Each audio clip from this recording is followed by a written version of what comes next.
Sistem saraf adalah sebagai sistem koordinasi untuk mengantisipasi perubahan kondisi lingkungan dan perubahan status kehidupan. Adapun sistem saraf terdiri dari satu sistem saraf pusat, sistem saraf tepi, dan sistem otonomi. Prosesnya yaitu pertama perubahan lingkungan akan diinformasikan ke sistem saraf yaitu saraf pusat dan disampaikan ke otak. Lalu saraf akan merangsang kelenjar endokrin untuk mengeluarkan hormon-hormon. Yang hormon ini dikirim ke organ target dan aktivitas metabolisme dibutuhkan akan merangsang jaringan-jaringan lalu gerakan. Berikut merupakan bagian-bagian dari sel saraf pada ikan.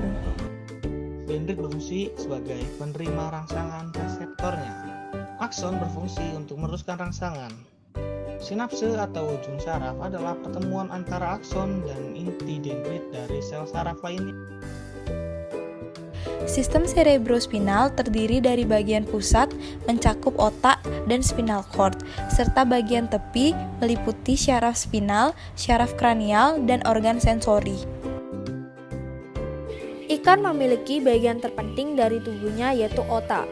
Otak merupakan salah satu bagian paling kompleks dalam tubuh ikan yang merupakan bagian dari sistem saraf pusat.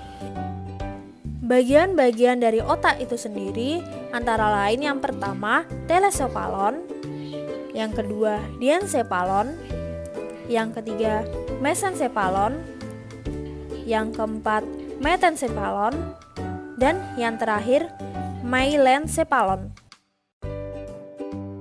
Baiklah, selanjutnya adalah saraf tulang punggung atau spinal cord.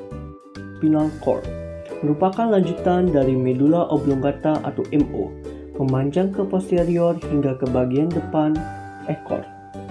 Yang kedua, tidak ada batas yang jelas dengan medula oblongata.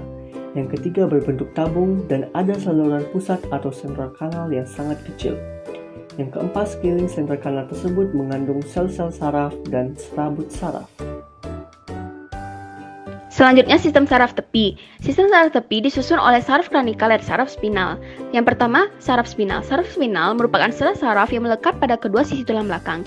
Saraf spinal berfungsi membawa impuls saraf dari dan ke medula spinalis. Saraf spinal dibagi menjadi dorsal dan akar ventral.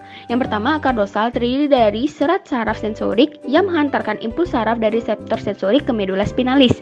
Yang kedua, akar ventral terdiri atas serat saraf motorik yang mengantarkan impuls saraf keluar medula spinalis.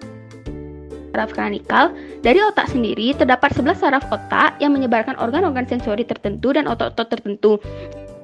Berikut merupakan nama-nama dari saraf kranial.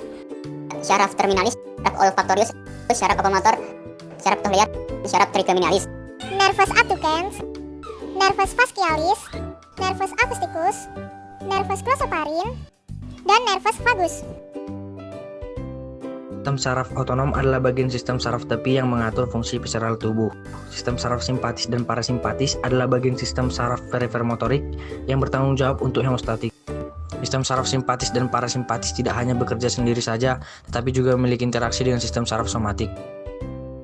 Sistem saraf organ-organ khusus. Linea lateralis hidung mata. Linea lateralis atau gurat sisi yaitu alat indera yang dapat ditemukan pada hewan-hewan vertebrata akuatik, terutama pada ikan. Indera ini khususnya digunakan untuk mengetahui perubahan getaran dan pergerakan pada kolom air di sekitarnya.